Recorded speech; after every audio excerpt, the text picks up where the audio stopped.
Hello again, folks. As promised, I am doing a 1 year with the Agile AL-3010 guitar. Before you, as you see here, is exactly the case that the guitar came with. A little bit of just kind of a brief history of what led me to buy the guitar in the first place. Again, didn't want to find the time or the money to invest in a Chipson, as everything that at the time a year ago was everything coming out back then was a lot of work. Was never really a whole lot that was of quality, so turned around and decided to look at Epiphone for options. At the time, Epiphone, Les Paul Customs, and Ebony/Black weren't going to be available until February of this year that I'm recording this. So I turned around, started looking at my other options. ESPs were also really nice, but I wasn't a big fan of the 3 button tongue control, volume control thing. So I had been keeping my eye on Rondo Music for a while, and turned around and I decided that I was had sold off my Jack and Danny Brothers LS500 sample, had the funds to do it, so I turned around and for what it would have cost me for a Epiphone Les Paul Custom in Ebony itself in Canada, I got the following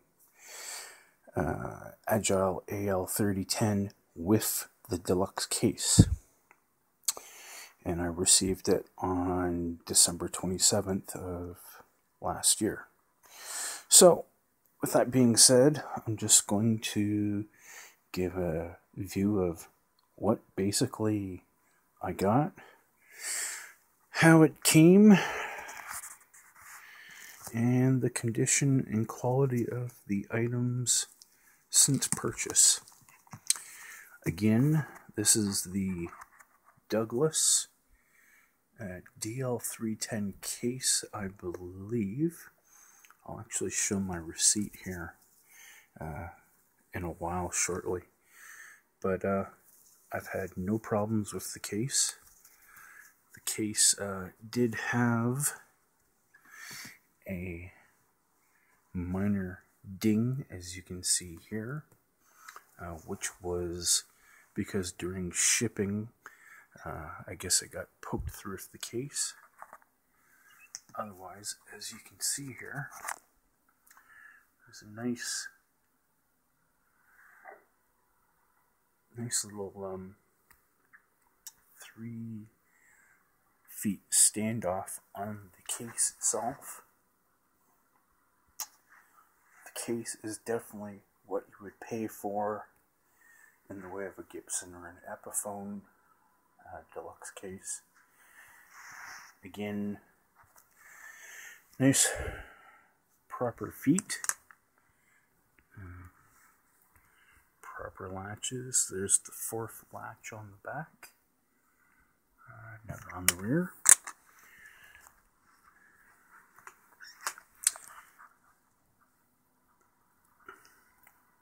The 4 feet on the case.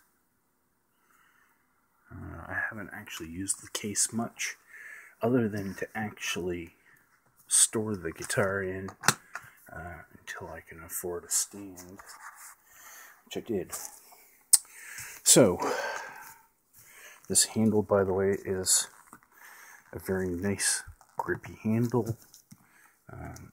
If you notice that I'm wearing a glove here, it's because I actually just gave it all a nice clean down.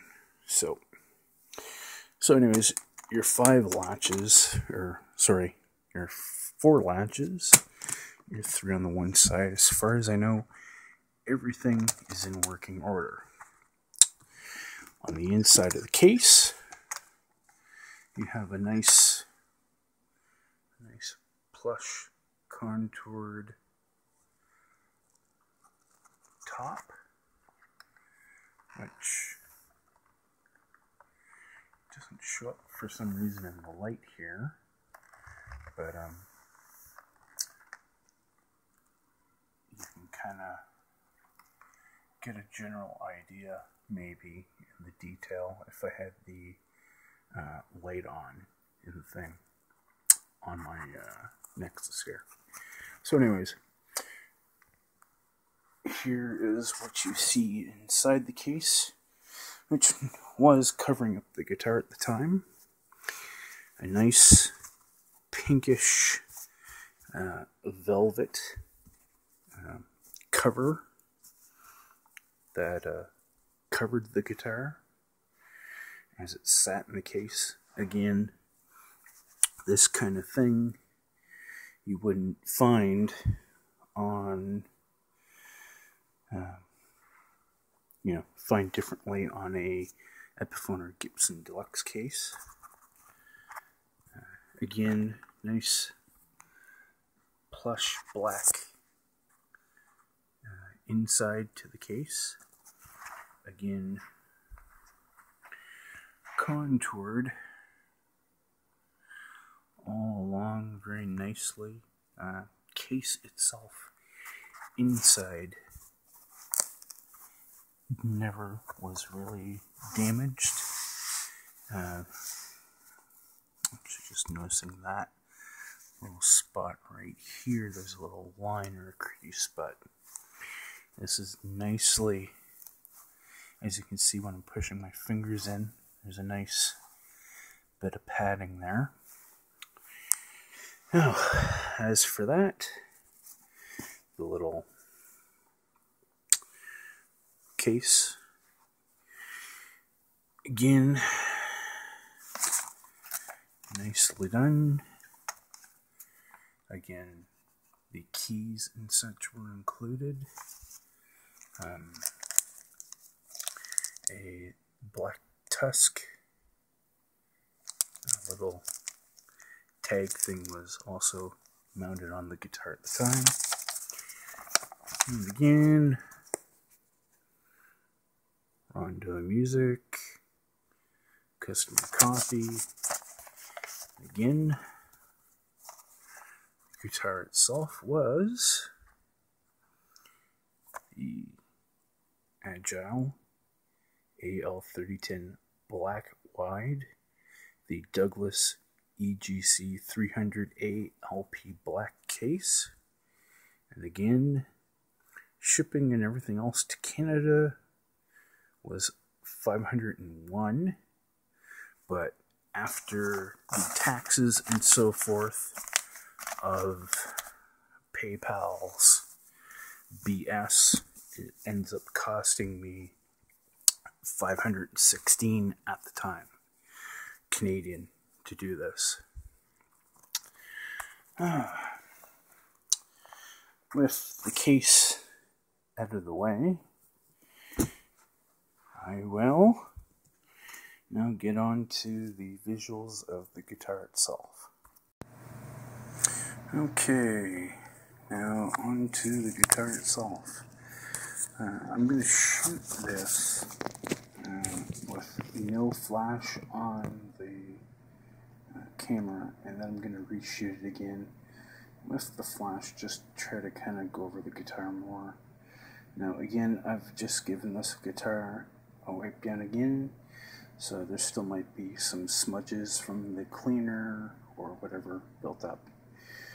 Again, this guitar is the Agile AL-3010 Wide, which is the fretboard in itself is actually wider than the standard fretboard. And since owning the guitar, yes, in the regards with the way my hands are, all knobby and cruddy or whatever, a wider fretboard has been to an advantage compared to say like on a normal Fender or whatnot. So without further ado, this is what the guitar looks like. Since a year of ownership, I've probably put about 100, probably about 100 hours, maybe 120 plus hours of playing onto it since getting it back on December 27th. Again, I have no quips or qualms about this guitar. In fact, I think it was probably the best decision I've made in regards to buying it. Again, as I tried to point out previously in a video, there are some flaws that if you actually got really picky about it, you could actually complain to Kurt at Rondo Music and probably get a replacement. But I mean, to me, something cosmetic like this, a little spot here, again a little bit of a bleed here going on, and a little bit off on this edging here. But I mean, beyond that, really is it going to be really that much of a cosmetic issue for someone? And considering the price point, and you still end up having a guitar that's probably would be otherwise in the competitors' brands, and the one around the $1,000 mark in regards to the other outrageously overpriced brand. This would probably be a $3,000 to $5,000 guitar in their mindset of things. So just says a lot. Again, fretboard with the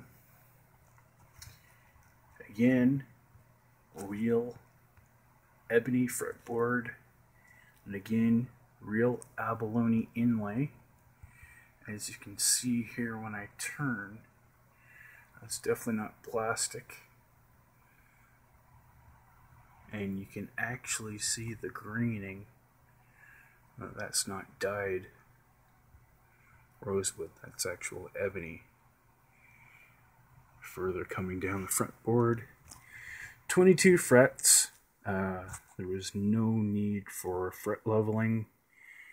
Again, since ownership of the guitar, the only thing that I've basically done to this guitar is set a set of my Ernie Ball Slinky Cobalts onto it, and I did make a minor adjustment to the bridge. It's tone locking pro kind of thing. One of these I actually had to move back.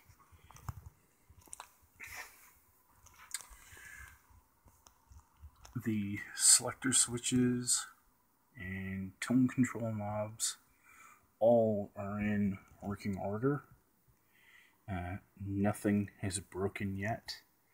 I've been very tempted to replace the volume and tone knobs with a more truer kind of style rounded speed knob, but for the most part I've seen no reason to do so. I've actually pulled the plastic off the pickup covers and off the pick guard, so how it is how it is. To people that actually say that the tusk takes away from the sustain and the tone, honestly, that's bullshit. The only way that you could probably get different tone or better sustain from this, these bridge saddles on here, would be to actually have brass or maybe even a roller And well, that'd be a lot of modding. And this is a guitar that's just been basically tuned E flat and played like that for its lifetime.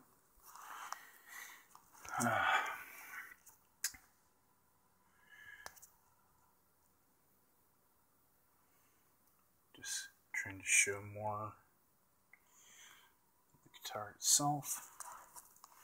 Fortunately, being in the light doesn't actually help much. But again, like I said, I'll do more footage here. Get the brightness on to get a better idea. The only other thing that I've done with this guitar is actually afforded a really generic kind of Planet Waves leather strap. So it's kind of helped it a bit too.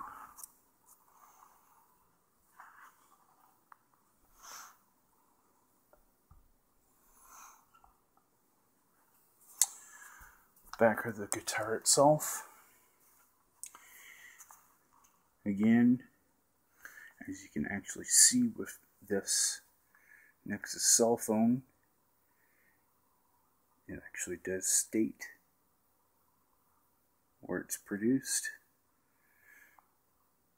It actually has real groovers, or however the hell you want to pronounce it.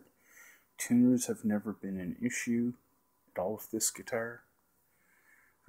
Again, minor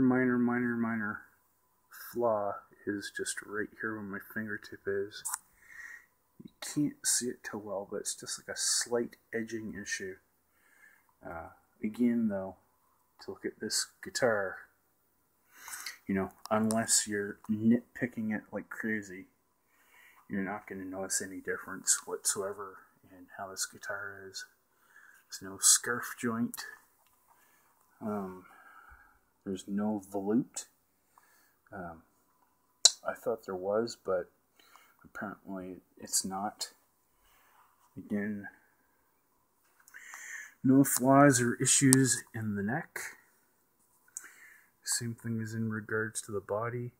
The binding is actually only on the front of the guitar.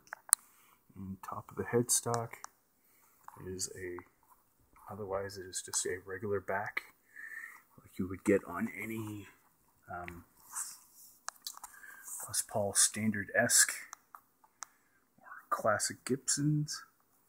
Apparently I do have some scratching on the back, which, you know, is normal for a guitar that's played. The guitar, you can see how glossy it is, because you can actually see the lights on in my background. Plastic still on this cover.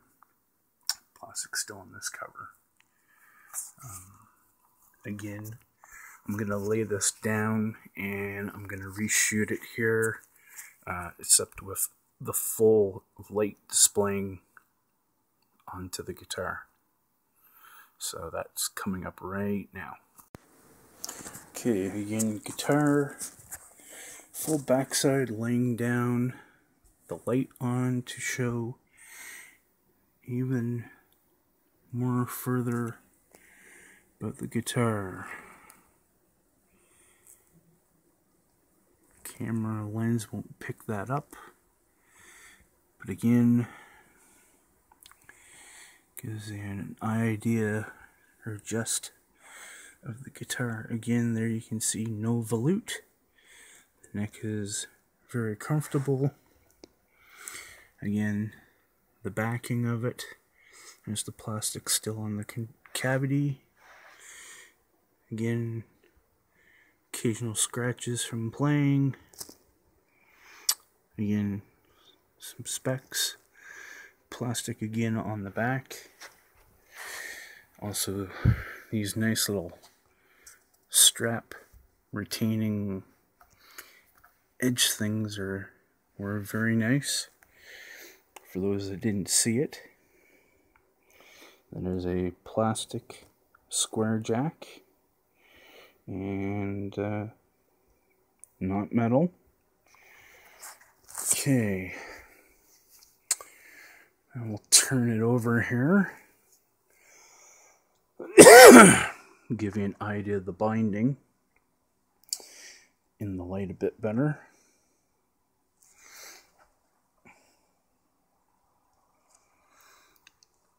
Again, it's not roughed up.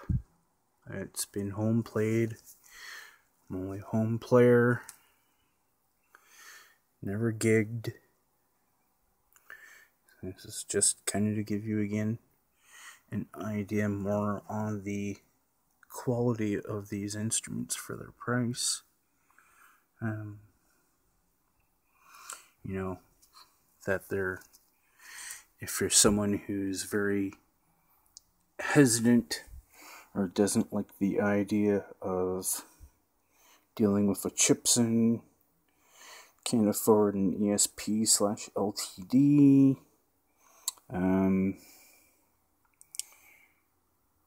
don't want to actually buy a Gibson, and don't like the idea of an Epiphone, then these are definitely the kind of guitars you should be looking to go out and grab. You're not going to go wrong with the quality of it.